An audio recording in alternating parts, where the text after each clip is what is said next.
Hello and welcome. I'm your host, Mark Guthrie, and this is the podcast for entrepreneurs who are looking for the breakthrough for their businesses. Many topics have been discussed in the over 100 episodes of the Breakthrough Success podcast, but this lucrative topic, generating more revenue with software, has not been mentioned in a single episode. Chances are you use or at least heard of an email service provider like Aweber or ConvertKit. Or you may have heard of something like Samcart or ClickFunnels to help you with landing pages and affiliate programs. Those are softwares. And in this episode, you'll learn how to create and monetize your own. So today's guest teaches entrepreneurs how to start and grow their internet businesses depending on which stage of the journey they're in. He got started with Amazon FBA and he quickly dominated it. Since his success in selling on Amazon, today's guest quickly discovered the pain points of other sellers and created Salesbacker to address those pain points. And he teaches people to this day how they can generate more revenue for their business and tap into different revenue streams and a lot of other areas that can help you generate more income. Today's guest for episode 119 of the Breakthrough Success podcast is none other than Chris Guthrie. Chris, it is such a pleasure to have you on the show. Mark, thanks so much for the warm welcome and fabulous intro. I'm glad to be here. Chris, it is a pleasure to have you on the show. And I've done so many episodes on the show, but I haven't really had someone to go as in depth or really even cover on a basic scale what we're going to talk about today. But before we do that, I'd love to get some backstory. So when did you first get this idea that you could be creating software and making revenue from it? Yeah, so every single software product I've done so far has just been a matter of scratching my own itch. And so the very first thing I ever tried was a product we still sell today called EasyAzon. And it's an Amazon affiliate WordPress plugin. And so you can, if you're using WordPress for your blog or for anything else, then you can install the plugin on there and you can create Amazon affiliate links. And then you can make more money from the links that are generated with the software. Because there's some stuff in there that we do that allows you to send people that come from the UK, for instance, over to Amazon UK, and then you can earn an affiliate commission on them. Whereas if you just create a link manually, they would just go to Amazon.com and you wouldn't get a commission on that sale. So we created that plugin almost 5 or 6 years ago now, and we've been just kind of adding to it ever since. And that was the very first plugin, but it was basically just I was building Amazon affiliate websites and recognized that it was a pain to go to WordPress, and then while I'm writing, need to go over to Amazon, find the product I want to talk about, get a link, put it in, then go back to WordPress, put it in, then go back to Amazon, grab the image code, then bring it back to WordPress. And so basically it was just a process of thinking about everything that I do with the way I was creating content at the time and setting that up to be done through a WordPress plugin. And so that was the impetus for creating it, and that's kind of how we got started. Now, there are some people listening to this episode who, they love the idea of itching their own, scratching their own itch. And how you were able to do that through some of the software that you've created. And they love that idea. Obviously, a lot of people have that itch as well. Chances are if one person has it, there are plenty of other people who have the same problem. But there are listeners thinking, I think many of them, like, how do I actually create the software? So is the software something that you create, or do you hire someone who knows how to create software and say, this is my problem, this is what I envision, can we create the software on this together? Yeah, so it's definitely the latter. I'm not a developer, and I think that even if I were at the stage where I'm at now with my business, I probably wouldn't be doing the development work anyways. I probably would just be managing developers anyway. So I kind of skipped all that, and instead I just focused on really knowing what it is the customers would need, and then solving that through the software that we're creating, and using my own expertise within that space to solve those problems, right? To look at the problems and solve them. And so that's really kind of what I had done there. And the way that I actually created the first plugin, or rather how I found someone to help create it, In the case of WordPress, I was already well familiar with creating content within WordPress and using it as a platform for blogging, etc. I wasn't familiar with how to actually develop a WordPress plugin. I knew that people had done it, of course, because you can go to WordPress.org and you can search for, the thousands to maybe tens of thousands of plugins there are today. And basically, I just looked for a local WordPress meetup in Seattle. That was where it ended up being. That's close to where I live now. And I was able to go out to a meetup, and I just said, hey, I'm looking for someone that can develop WordPress plugins. Does anyone know anyone here that can do that? And I got connected with Nick, my business partner. And, well, at the time, I just hired him as a contract developer. And then now we're business partners, and we worked together for several years. Actually just met him for lunch in Seattle last week. So that was really kind of the start, was just going out, finding someone, finding the community of where people that I could find someone that I could use.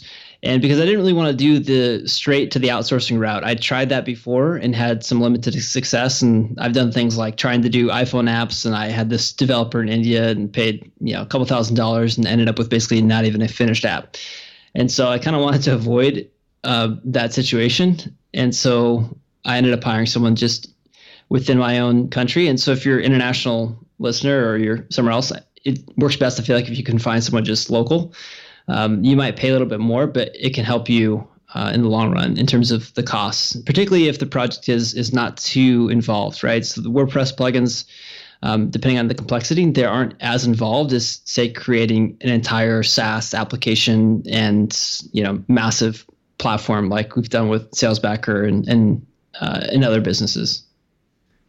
And it's interesting how you mentioned how some are more involved than others. And just to give people an idea, because I feel like this is a topic that not a lot of people are exploring in comparison to like more of a buzzword like social media marketing.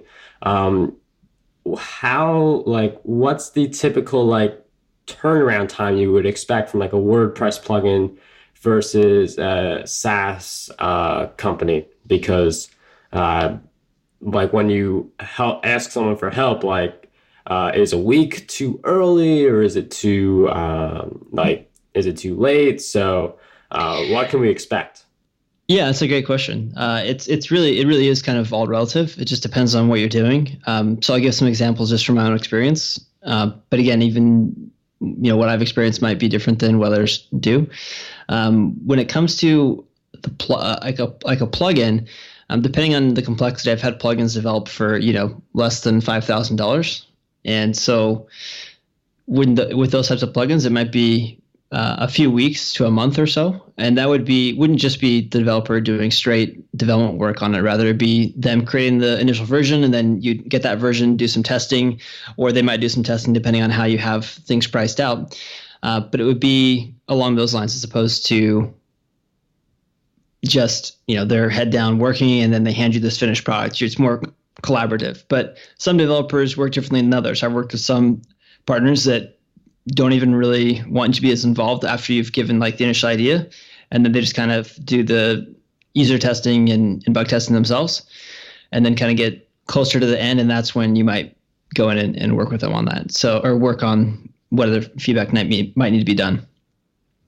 But yeah, it definitely varies. When it came with our SaaS company, Salesbacker, that was about, I think, 5 months from the initial conversation, and then the development started soon after that. And so it's about 5 months to get version 1. And then, of course, there's still been ongoing development ever since that first release. But that's about what it took for that. Whereas the first plugin was, the very first version was so long ago, it's hard for me to even remember how long it was, but it was definitely less than a month, I think, to get the first version.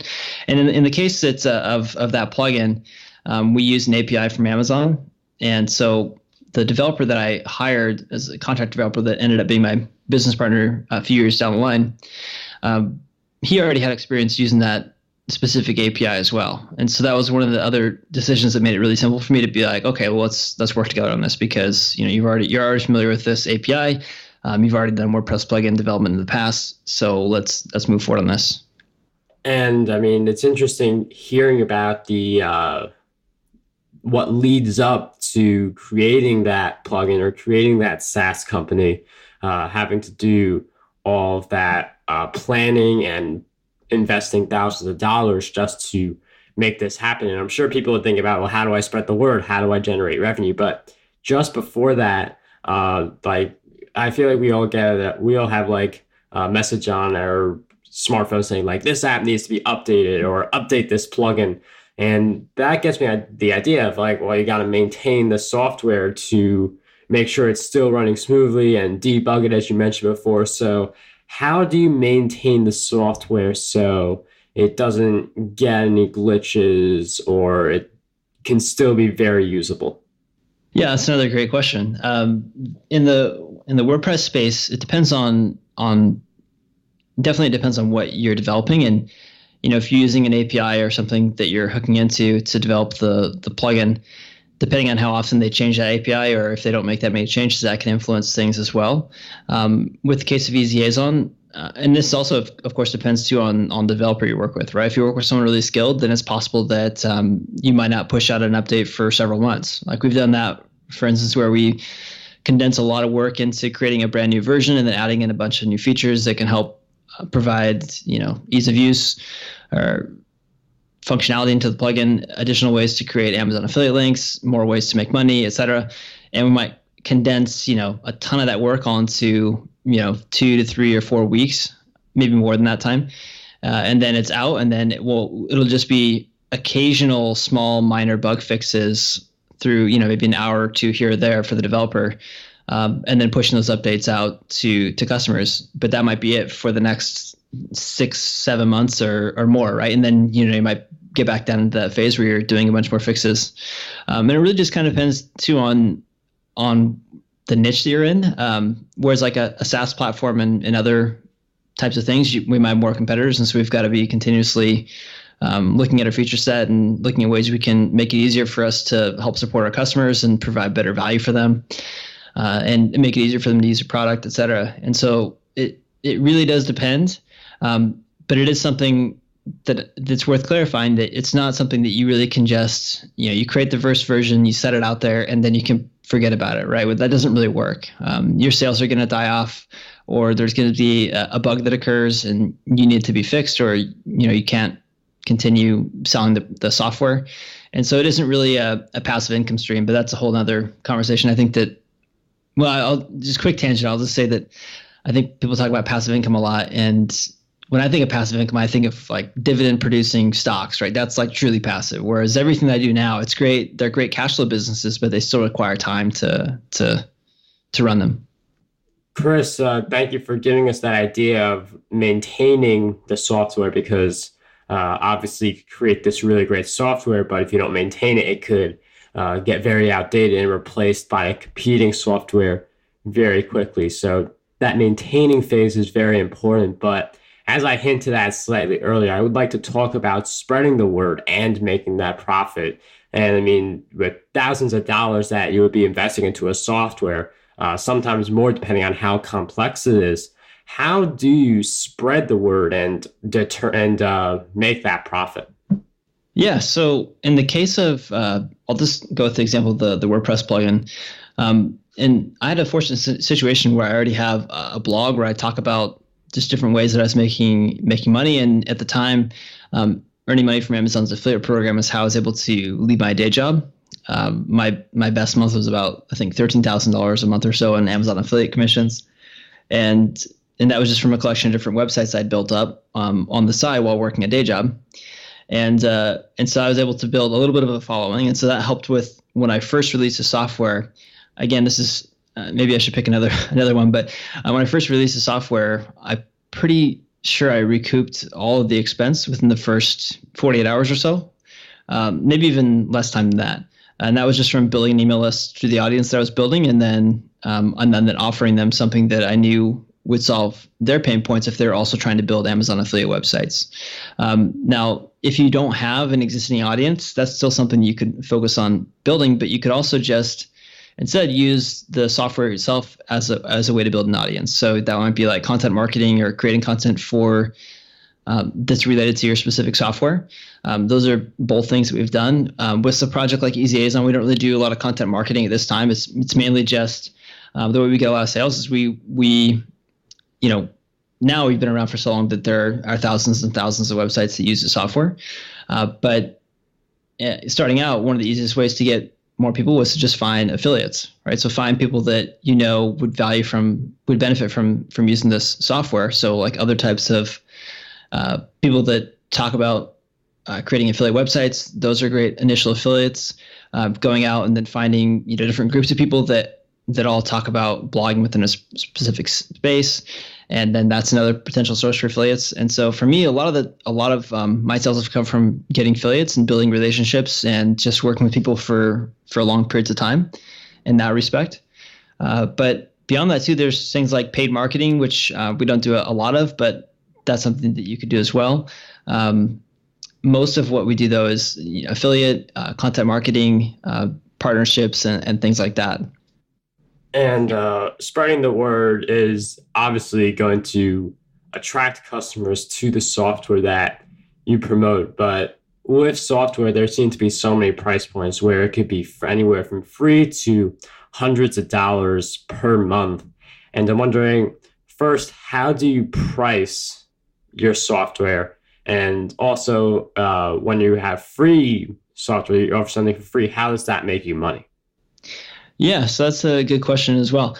And that's actually something where, frankly, a lot of the stuff that I do, at least when I first got started, it was just sort of, this is something that I know is a problem, and I don't really see a solution out that exists that I like, or I think I could solve the problem in a better way. And so I'd like to go out and build it myself, or rather work with someone that can help build it and solve the problem.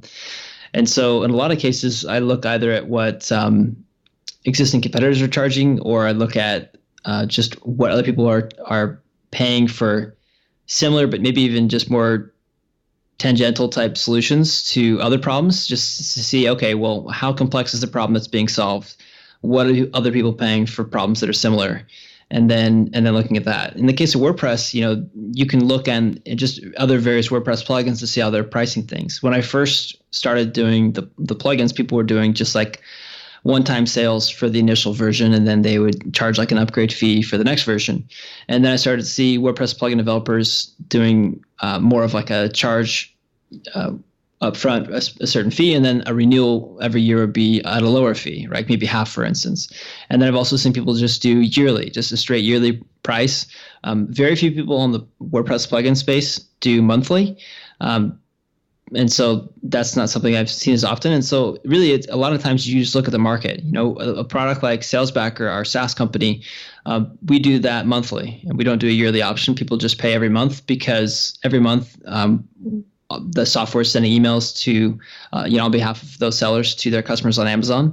And then that's what our plans are based on. It's their usage. And so they can upgrade based on as their business grows, or downgrade if they've had, a really good holiday Q4, and then they need to downgrade in the next quarter when their sales reduce. So it really just kind of depends on what you see in the market. That's really can be what helps influence you. But then also too, once you have something to start testing, right? One of the first things, I think the first way we priced the plugin was maybe half or 30% of what we charge now. And in raising prices, we didn't see really a sales drop off much. And what we'll most likely do for EasyAzon as well is to raise prices when we do another future version as well, just because, I had someone that came up to me at a conference. He knew that I already that I was one of the people behind the plugin. And he was like, hey, thanks for creating EasyAzon.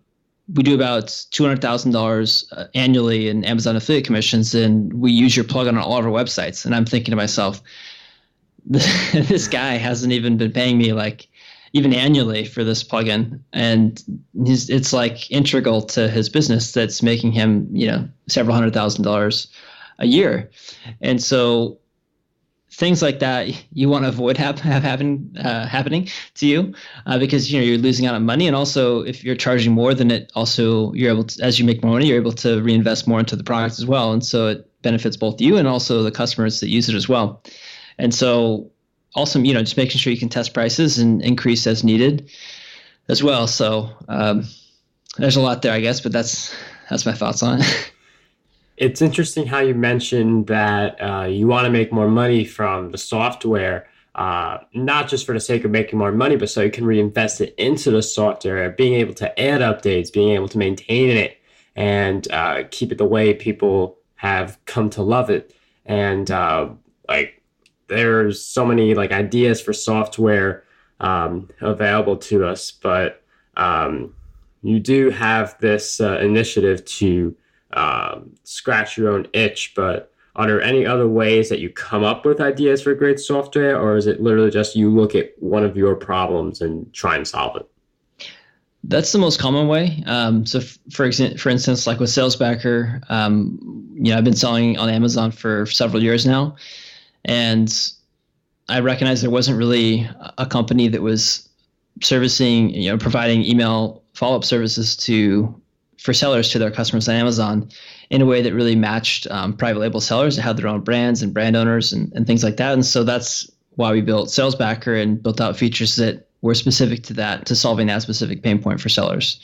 And so in a lot of cases, it's like I'm specifically in there with that business model, and that insight makes it a lot easier to create something that's useful, because it's I'm the target market, right? And since I've been doing this for so long, it's easy to decide, okay, what's necessary and what is something that we can save for version 2 or just not even do in the future, right? Because sometimes you don't want to add too much stuff as well.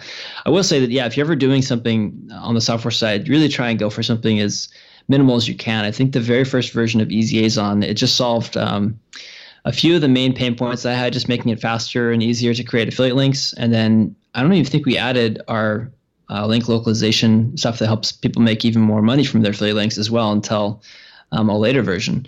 And so I don't remember exactly how much it was, but it wasn't a ton of money for me to do that first version. And then, very shortly after, I was able to recoup the costs and then start to continue to grow that. That business isn't that massive. I will say that that's the one thing that you'll find as well, is if you start with something simpler like a WordPress plugin, you're going to find a place where you kind of cap out in terms of your revenue. And if you're looking to grow something larger, that you need to solve, bigger problems, or other problems that have more people that are looking for your solution, right? And so with Salesbacker, for instance, that's a larger business than EasyAzon, because there's thousands of sellers on Amazon. They all need product reviews so they can help generate more sales on Amazon. And so that's a bigger problem and a bigger market to solve than people that are trying to make money from Amazon's affiliate program. I got a bit off on a tangent, and I feel like I haven't completely answered your question as I'm coming back to it. But so coming up with other ideas, I do think that even if you aren't trying to solve a specific problem that you have, if you look at just what are problems that people have, or related to things that you do, even if you're not really in the trenches doing it, that could also be a way of finding ideas. But going with something simple to start is what I would suggest, so that you don't bite off more than you can chew.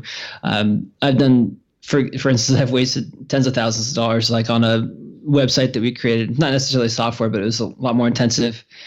Trying to create this price tracking website that would integrate with a bunch of different APIs for all our different retailers, rather than focusing on, for instance, just Amazon. Like there's websites that do that and are really successful because, a lot of people shop on Amazon. And so that's another mistake as well. Actually, this is a bit of a sidebar, but one of the things you mentioned earlier was asking about free software. And so I definitely would suggest that if you can find a way to offer a free version, that you should. We have a free version of EasyAzon. We have a free trial for Salesbacker. And for most of the software products that I sell, there's a way to offer a free version. And then in that way, like in the case of WordPress, people can get the free version on their website, and then there'll be some links to go check out the paid version, right? And so ways to try and monetize and get people to upgrade and get more value by purchasing the software as well. And it's interesting all these different ideas that we can get just by looking at our problems and looking at some of the things that our competition is doing. And you also mentioned with that free software to find a way to give that upgrade or just offer a free trial to a paid version. Those are powerful ways to make it easier for people to open that door and start testing your software out because it's free and I'm going to use it because it's free and it can help me. So I really love that idea. And I feel like with people who are creating software and anyone in business who is trying to achieve some of their big goals, we all have a definition for what it means to unlock our potential. Some people view it as like a certain income. Some people view it as a certain lifestyle. There are plenty of ways to view it, but not everyone is going at the same pace towards that ideal potential they want to realize. So, Chris, what do you believe holds most people back from reaching their full potential? That's a great question. I really enjoyed your question. It's very thoughtful. I think that some of the most common things would just be, a fear of failure and also just a fear of what other people might think, right?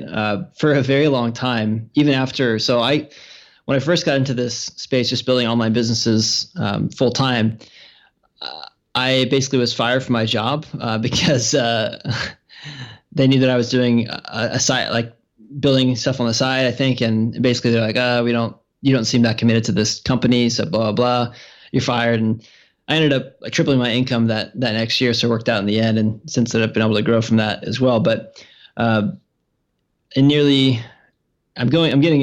somewhere with that. But coming up in October, that'll be about 10 years since I left that job.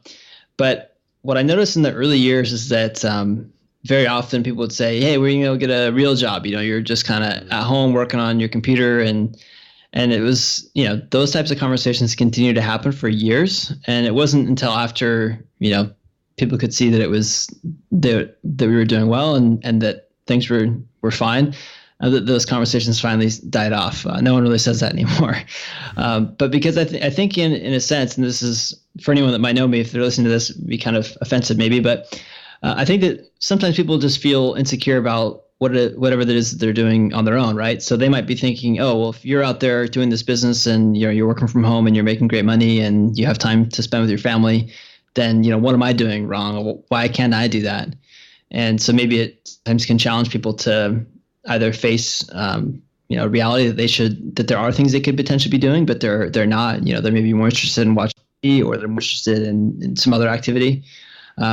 But it's also hard, right? It's a challenge to create something successful and to try and continue to sustain it, especially in the internet where things are continuously changing. You've got to be reinventing in a lot of cases. But I think that really comes back to just self-limiting beliefs, and then also just concerns about what others might think of you if you do fail, right? People might say, oh, hopefully no one says this, that I figured that wouldn't work out for you, or something lines, but those types of conversations happen, right?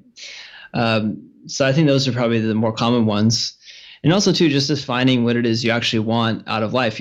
I think that not everyone wants to have an income where 1 month it could be 10 times what it is the next month, or just massive fluctuations and the high highs and the low lows of what it is to be an entrepreneur. And they prefer like working at a job where they're off and they're after 9 to 5 they're done.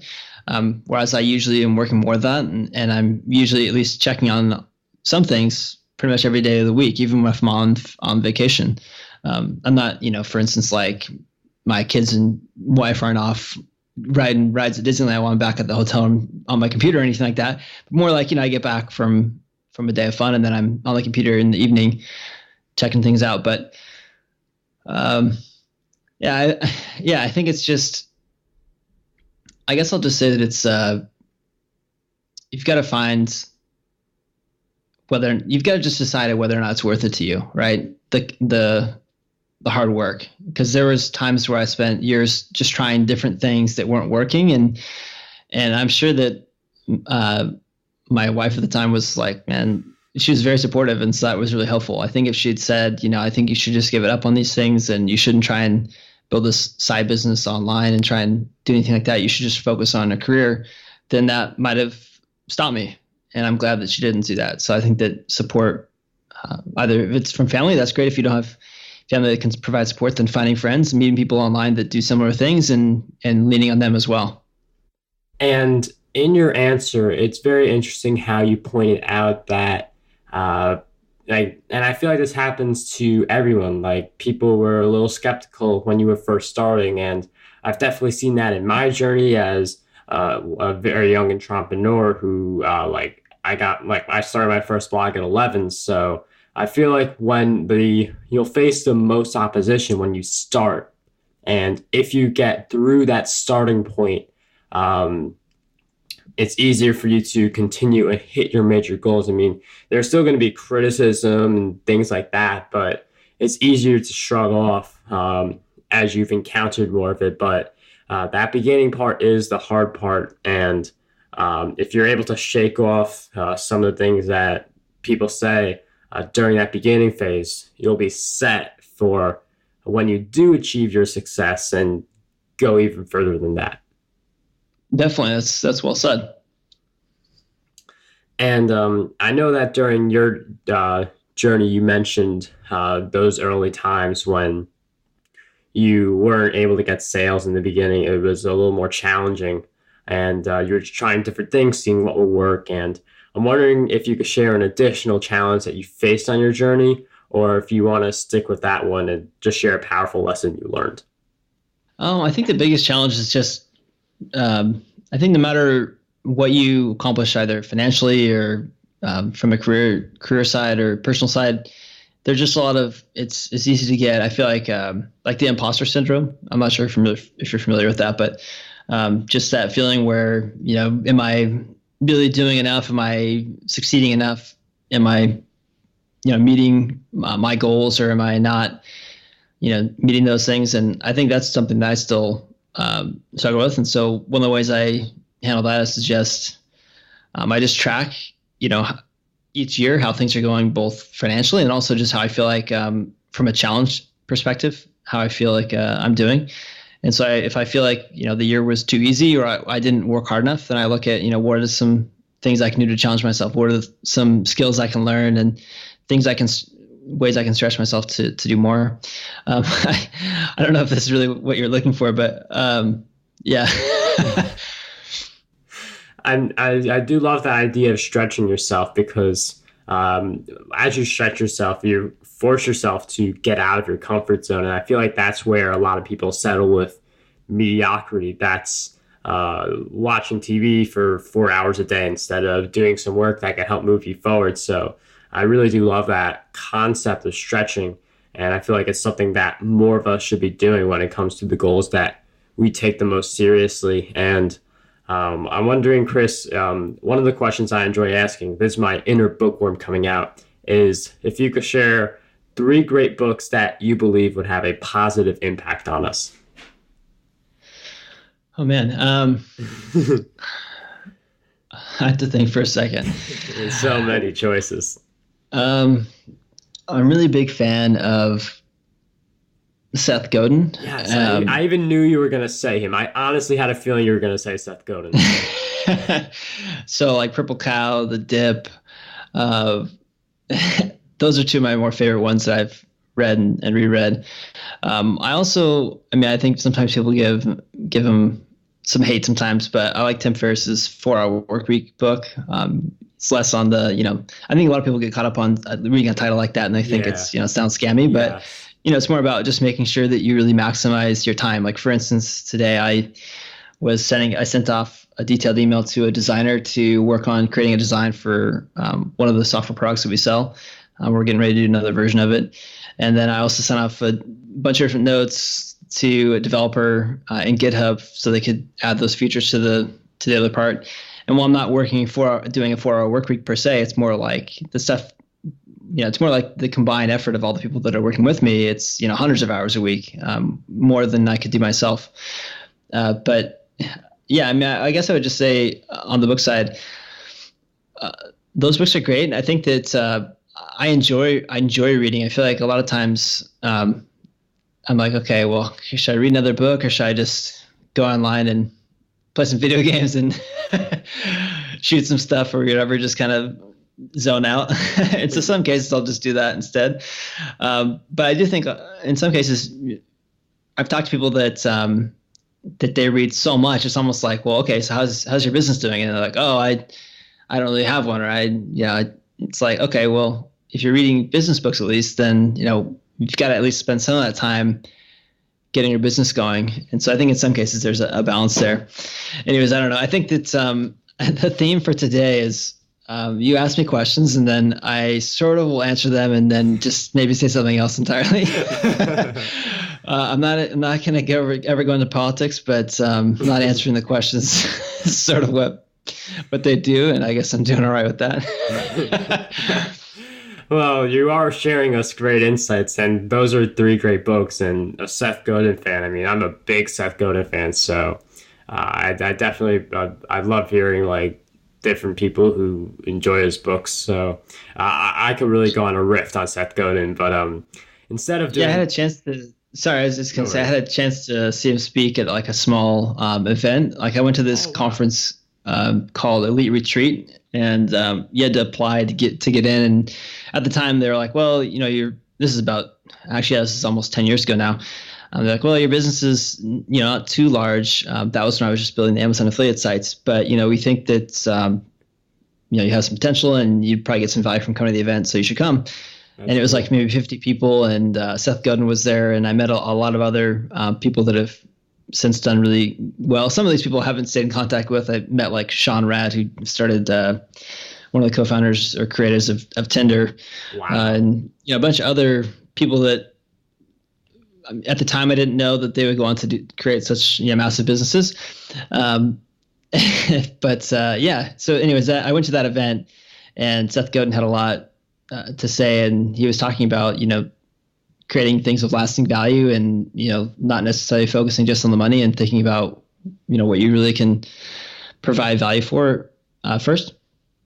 And anyways, it was an interesting conference because 2 weeks after I got back, that's when I got fired from my day job. And I spent a lot of money to buy the ticket. And I was like, okay, I got to make this work. So, and I get some Seth Godin motivation to maybe make it happen. So, well, if you're going to go on this podcast and make a riff about Seth Godin, I have to do that too. So Seth Godin, like you, I saw him. I actually saw him at an event too. And it was a New York event. And I did get to talk to him afterwards. And he does seem really down to earth. And it's amazing how he's committed to, I feel like he wants to help a lot of entrepreneurs. He's willing, he responds to some emails like really fast. Like there's that thing that says like he doesn't respond to emails. Like it's hard to get a response, but there are some cases where he will respond very quickly. And I feel like he's just trying to help make the world a better place. Like with all the charity initiatives and like Squidoo, which was a big place for me to get started. And they gave you the opportunity to donate a portion or all of your earnings to charity. So that's my Seth Godin riff of the day. Yeah, he's great. And I was going to get to this earlier when we started talking about Seth Godin, but I am going to flip the tables a little bit on you now. So I've asked you a lot of questions, as we've pointed out before.